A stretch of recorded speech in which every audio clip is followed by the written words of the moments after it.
अपनी निष्ठा परिपक्व करे। पहला कदम मजबूती है कि अपनी निष्ठा परिपक्व करे।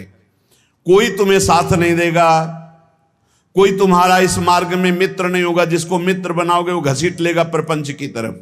आपको अकेले चलना है।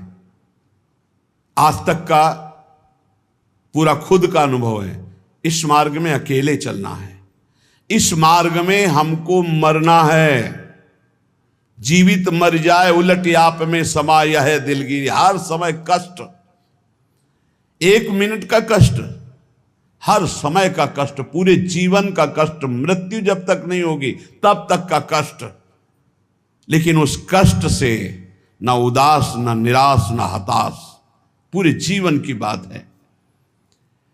जब साधक पहले पड़ाव में दृढ़ हो जाता है, पहला पड़ाव यही है, सुख की तरफ आकर्षित नहीं होना, दुख से हमें मुख नहीं मोड़ना, तब उसे साधकों को सत्संग मिलता है, शुद्ध संत संग। उस संत संग से शुभेच्छा जागृत होती है, मुझे भगवत प्राप्ति करनी है। पहला पड़ाव तुम्हें सुख घसीटेगा, कदम नहीं बढ़ा देना सांसारिक सुख की तरफ। दुख तुम्हें भयावह लगेगा, कदम उसी की तरफ बढ़ाना। यह है भगवत प्राप्ति के मार्ग का पहले साधक का कदम। पकड़ो। सुख घसीटेगा, सुविधाएं घसीटेंगी, सुख सुविधा की तरफ कदम नहीं बढ़ाना। दुख घसीटेगा, भयावह दिखाई देगा, चलो दुख की तरफ चलो। और जिसने दुख की तरफ कदम बढ़ा दिया भगवत मार्ग में, वो महासुख को प्राप्त हुआ। दूसरा उसको क्या संत संग मिलता है, विशुद्ध संत संग। उससे शुभेच्छा जागृत होती, अशुभ कर्मों का त्याग और भगवत प्राप्ति की प्रबल इच्छा। ऐसे पुरुष को प्रापंचिक रिश्ते नातेदारों से बैठकर बात करना, ये सब कुछ अच्छा नहीं लगता। पहला पड़ाव भोगों की सुविधा मिलेगी उसकी तरफ से ना बोलना है।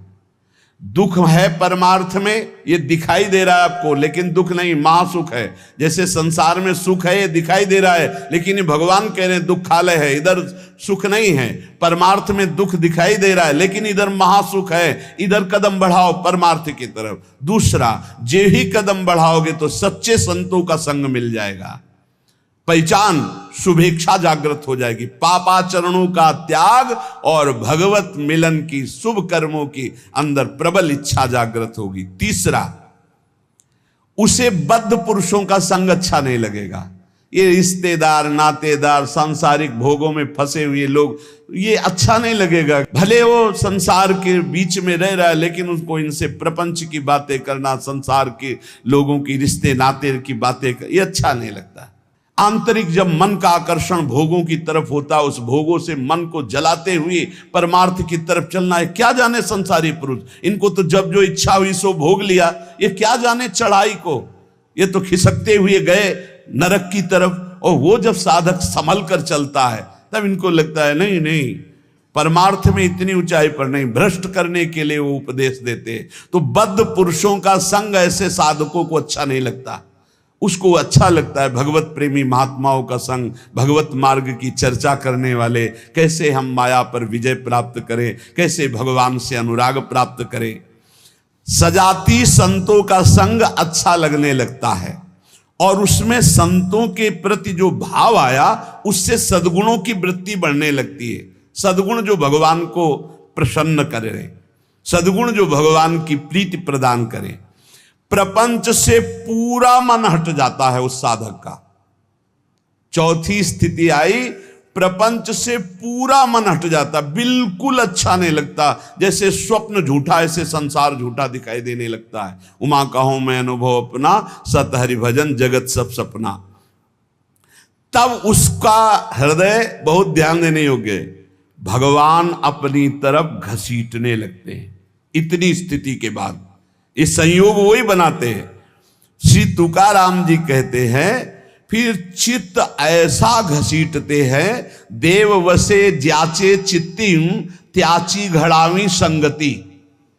ऐसा चित्त घसीटा कि अब तड़पड़ाहट प्रकट हो गई, व्याकुलता प्रकट हो गई भगवत मिलन की चाह की। फिर भगवान सिद्ध सदगुरुदेव की समर्पण वृत्ति करवाते हैं। इसके बाद, इतने के बाद सिद्ध सदगुरुदेव की समर्पण वृत्ति कराते हैं। और जहां सिद्ध सदगुरुदेव की समर्पण वृत्ति हुई, उसके आचार विचार चिंतन सब उसी कोटि होने लगे। महापुरुषों का प्रभाव होता है कि बहुत कम समय में, जो हजारों वर्ष की साधना से नहीं होता, कम समय में परिवर्तन प्रारंभ होना शुरू हो जाता है। उसमें वो सब सामर्थ्य आने लगती, वो सद्गुण आने लगते हैं जिससे वो प्रभु को रिझा सके। ये बातें कभी नहीं होनी चाहिए वैष्णव में। पराई स्त्री का काम भाव से स्पर्श, संयोग, दृष्टि, चिंतन, संभाषण पूर्ण रूप से त्याग होना चाहिए। पराई स्त्री की वैष्णवजन गृहस्थ भी होते हैं, वैष्णवजन विरक्त भी होते हैं। तो जो गृहस्थ हैं वो अपनी स्त्री में धर्मानुकूल, और जो विरक्त हैं भगवत भाव से। पहला वर्ज, पर स्त्री के प्रति दोष दर्शन, पर स्त्री के प्रति भोग वृत्ति की भावना बिल्कुल त्याग दे, नहीं भगवत मार्ग में आगे नहीं बढ़ पाएगा। दूसरा, छल कपट आदि करके दूसरे का धन अपहरण करने की बात रखना कभी नहीं होना चाहिए। दिखावा करके, दंभ करके, पाखंड करके, किसी भी तरह से दूसरे से धन ऐंठने की इच्छा रखना, फिर आप वैष्णव पद्धति में फिसल जाएंगे, आगे नहीं बढ़ पाएंगे। तीसरा, किसी की भी निंदा करना नहीं करना है।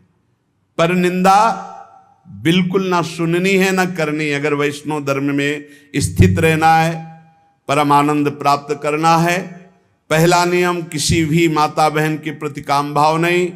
दूसरा नियम किसी के भी धन को किसी भी तरह से ठगाई ना करे। तीसरा, पर निंदा ना सुने ना पर निंदा करे। चौथा, जो संतों ने भोजन निषेध किया वो नहीं करना चाहिए। मांस, मद्य, मछली, अंडा और जैसे प्याज लहसुन, इनको त्याज्य। प्याज लहसुन तमोगुणी है, तमोगुणी होने के कारण इसका त्याग किया गया है। वो अंदर से भजन की वृत्ति क्षीण करता है, तुम जान नहीं पाओगे। इसीलिए संतों ने अनुभव करके इसका त्याग किया। प्याज लहसुन निषेध है केवल तमोगुण के कारण, वो तमोगुण की वृत्ति बढ़ाता है। तमोगुण जो है निद्रा, आलस्य, प्रमादोत्थम तत्तामस मुदाहृतम, भजन में निषेध है, इसलिए निषेध किया गया है। और मद्य, मांस, मछली, अंडा ये तो बिल्कुल निषेध किया गया है। वैष्णव होकर अगर इनकी तरफ या भक्त होकर जरा भी ऐसी दृष्टि रखता है तो पाखंडी है, वो भक्त नहीं है जो ऐसे जीवों को कष्ट देकर अपना उदर पोषण करना चाहे। पांचवा, वर्ज में मन से, वाणी से, शरीर से किसी की हिंसा न करे। ये काया वाचा मानुषा अगर किसी को दुख देता है तो भगवत मार्ग में नहीं चल पाएगा। इसलिए भगवत मार्ग पुष्ट करने के लिए स्वयं कष्ट सहे, दूसरों को कष्ट न दे। आचरण, जो अपने धर्म के आचरण उन्हीं का पालन करे। जो हमारे गुरुदेव ने, हमारे आचार्य ने हमारा दिनचर्या बना दी, जो हमारा नियम बना दिया, हमको उसी के अनुसार चलना है। अपने आचार्य प्रदत्त धर्म में स्थित रहने में कभी संकोच न करें। दूसरा क्या करता है मैं नहीं देखना, हमारे आचार्य ने जो हमें आदेश किया हमको उसी मार्ग में चलना है। जो विधि निषेध किया गया उसका पालन करें। ये नहीं करना, ये करना है, इसे विधि और निषेध कहते हैं। विधि कहते हैं ये करना है, निषेध नहीं करना है।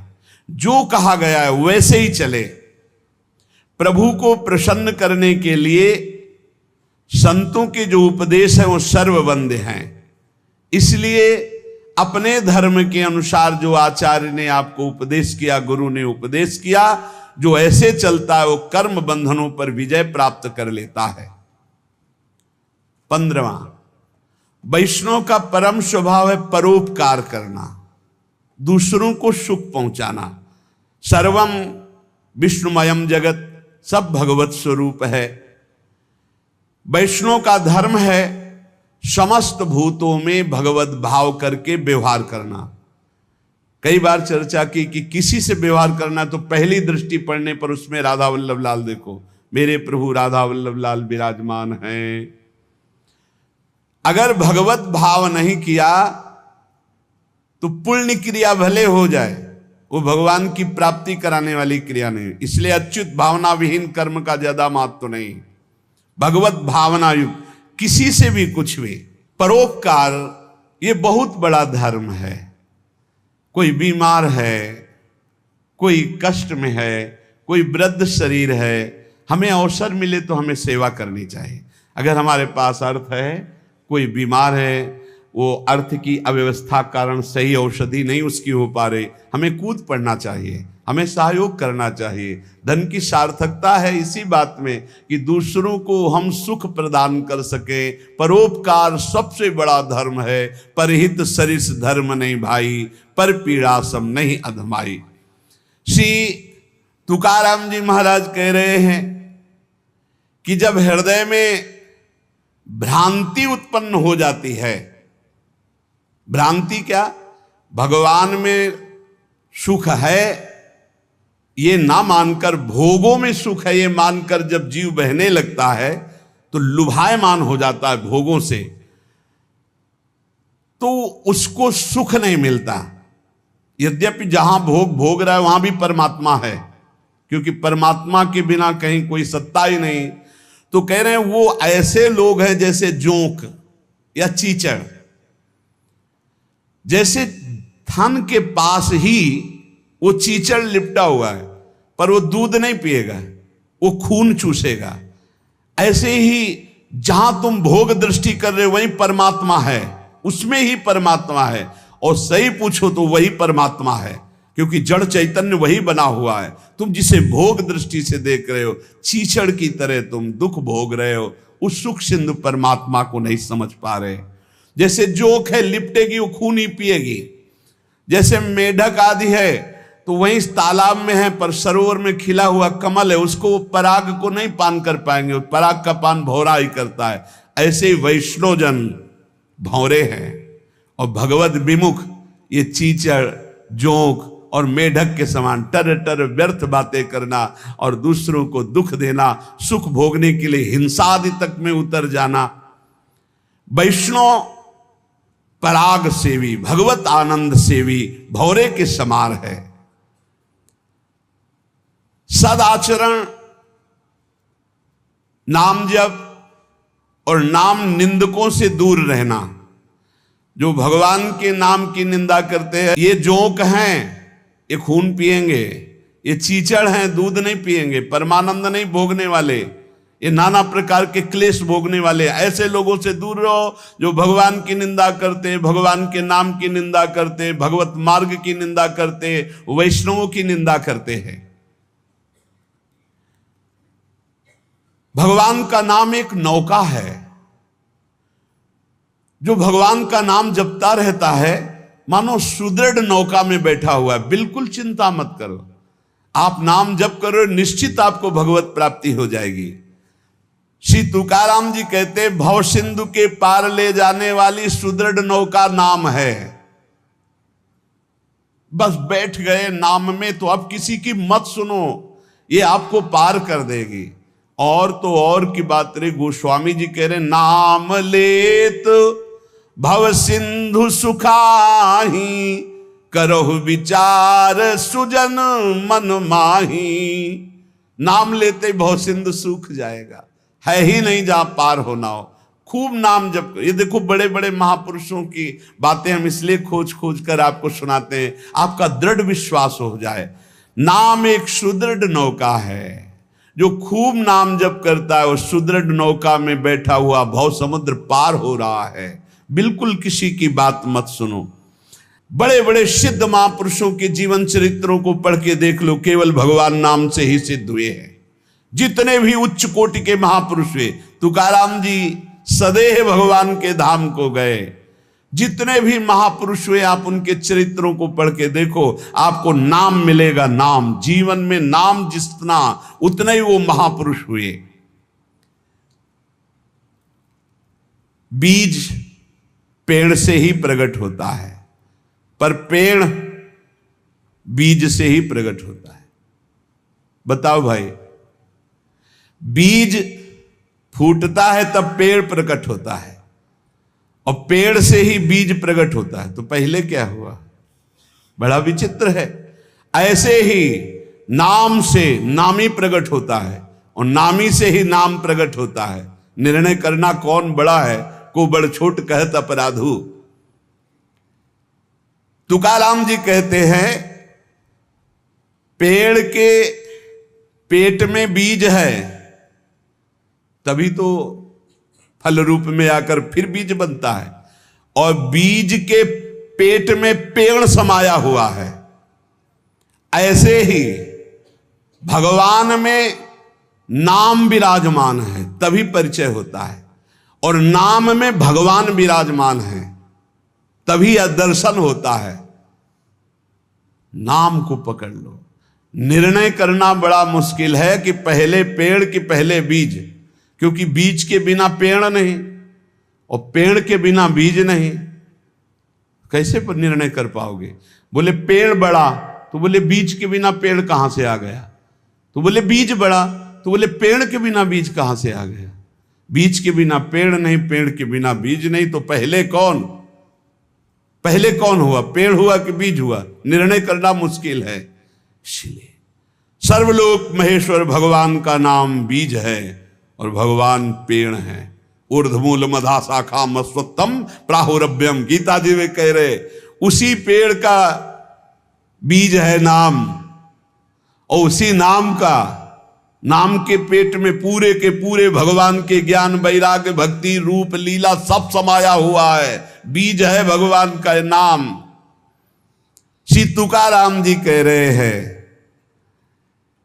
पंडित हो या बालक हो, मूर्ख हो या विद्वान हो, जो नाम को पकड़ लेता है वो सब ज्ञान प्राप्त कर लेता है।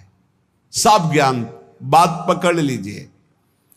पहले मास्टर जैसे बालक को हाथ पकड़ करके लिखवाता है काखा गाघा, फिर एक दिन वो पूरा का पूरा शब्द पढ़ लेता है। ऐसे प्रारंभ में गुरुदेव साधन बताते हैं, बहुत ही कड़वा लगता है, लेकिन जब वो तो सब ज्ञान उसके अंदर जागृत हो जाता है, सब वैराग्य, भक्ति सब अंदर जागृत हो जाता है। क्या जुगनू कभी सूर्य की तेज की समानता कर सकती है?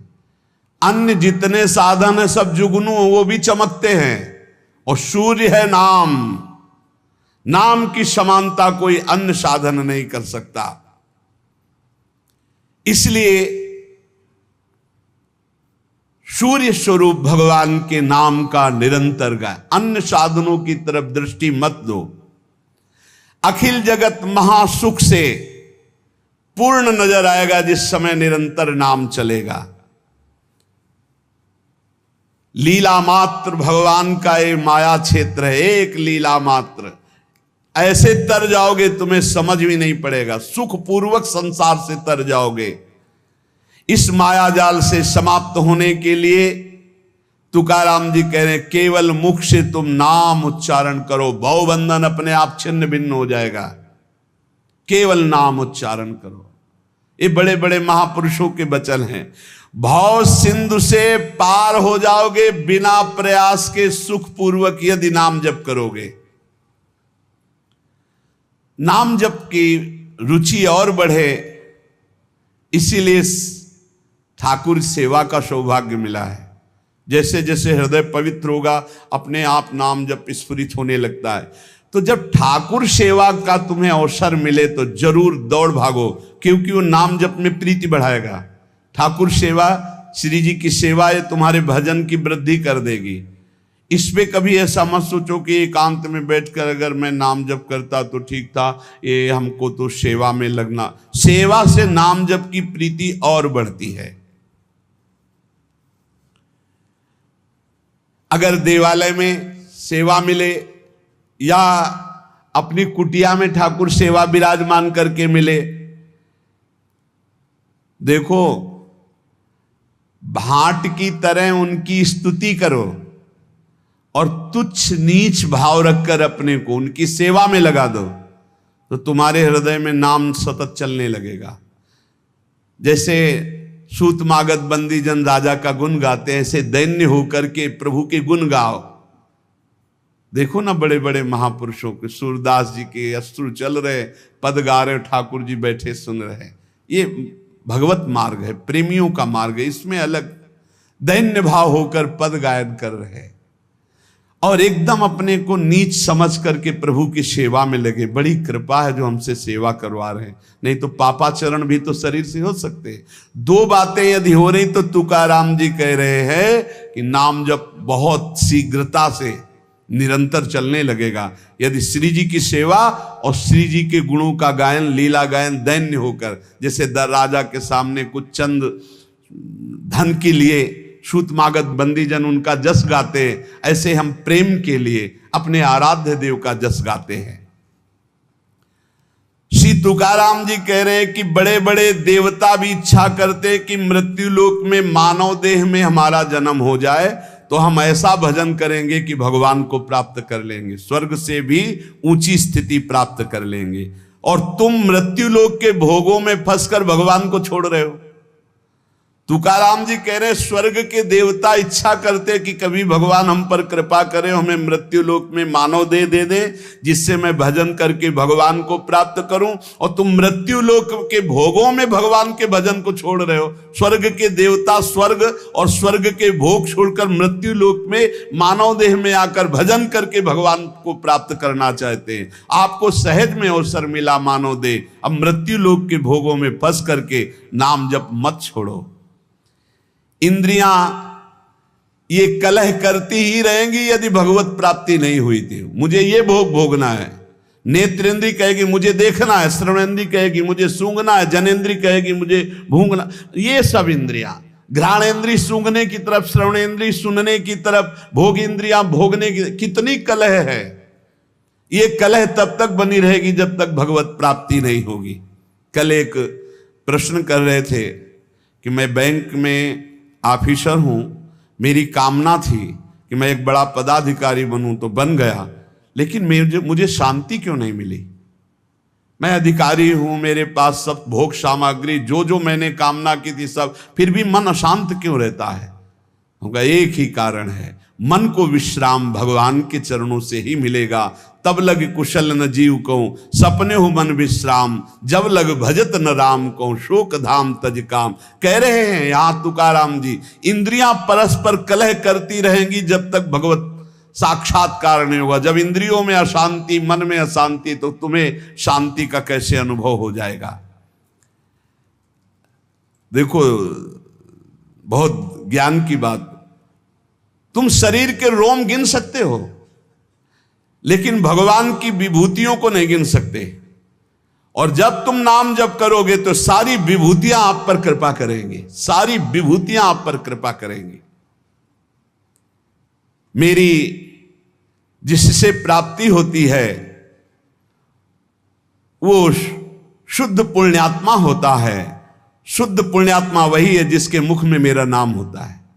तुकाराम जी कह रहे हैं, श्री भगवान कह रहे हैं, मेरी जिससे प्राप्ति होती है वो शुद्ध पुण्यात्मा होता है। शुद्ध पुण्यात्मा कौन होता है? जिसके मुख में मेरा नाम होता है, जो मेरा अनन्य गति का होता है, उसी को प्रेम प्राप्त होता है। और जो मेरे नाम का अनन्य हो जाता है उसे मेरी अनन्य गति प्राप्त होती है। पकड़ो, महापुरुषों के वचनों को पकड़ो, सब नाम है, सब नाम। जैसे गर्भिणी स्त्री को परोसा गया तो उसको जब तृप्ति हुई तो गर्भस्थ बालक को पुष्टता अपने आप प्राप्त हो जाती है। ऐसे ही जब भक्त प्रसन्न हो जाता है तो भक्त के हृदय में विराजमान भगवान अपने आप संतुष्ट हो जाते हैं। तो नाम जप करे और भक्तों की आराधना करे, अपनी कोई स्वतंत्र इच्छा ना रखे, अपनी इच्छा को भगवान की इच्छा में समर्पित कर दे। माली जल को जिधर ले जाता है उधर ही जल प्रवाहित होने लगता है। हमारे जीवन बगीचा के मालिक हैं भगवान गुरुदेव। जिधर वो हमको ले जा रहे हैं हमको उधर ही बहते चले जाना है। अगर उधर नहीं जाओगे तो प्रवाह फूट पड़ेगा और गलत दिशा की तरफ चला जाएगा। तुकाराम जी कह रहे हैं मधुर और विशद आनंद देने वाला भगवान का नाम है। देखो, जल में भेद नहीं होता, जल सब में गिरता है, लेकिन अपने भावानुसार उसका स्वरूप अलग हो जाता है। जल तो ईख में भी गिरता है तो वही जल मधुर गन्ने का रस बन जाता है, और जल धतूर में भी गिरता है जिससे उसका फल पुष्ट होता है, वो जहर बन जाता है। जल केले में गिरता है जिससे कपूर बन जाता है। जल सीपी में गिरता है तो मोती बन जाता है। जल तो समान भाव से बरसता है, लेकिन अधिकारानुसार उसका फल अलग अलग हो जाता है। तो जो उपासक भगवान में डूबा हुआ है वो महामधुर रस, विशद आनंद, विभिन्न विभूतियों का कृपा पात्र बन जाता है। और जो भगवान से विमुख है तो कृपा उनको भी की, मानो दे दिया है, पापाचरण करके अपने जहर जैसा जीवन बना लेते हैं, अशांति में जीवन बना लेते हैं। चित्त मगन होकर के जब नाम गुणगान करता है, जब वाणी कंठ अवरुद्ध होने लगता है, शरीर में रोमांच हो जाता है, आंखें अधकुली और अश्रु वर्षा होने लगती है, शरीर में आनंद की लहर तरंगायमान होकर कंपायमान शरीर को कर देती है, ऐसा जब सुख प्रकट होता है तो जीव की जीव दशा नष्ट हो जाती है और वो भगवत स्वरूप हो जाता है। बनावटी नहीं, स्वाभाविक ये स्थिति। जब नाम गुण कीर्तन करते हुए ऐसी मस्ती छाती है, आपाद मस्तक, शरीर के चरण से लेकर मस्तक तक रोमांच हो गया, आंखें अधखुली हैं, चेष्टा रहित है, आनंद जल अश्रु रूप में बरस रहा है, और ऐसी लहर आनंद की उठ रही कि शरीर कंपायमान हो रहा है। महासुख अलौकिक रस जब प्रकट होता है ऐसा, तो जीव की जीव दशा नष्ट हो जाती है और अपने स्वरूप में स्थित हो जाता है।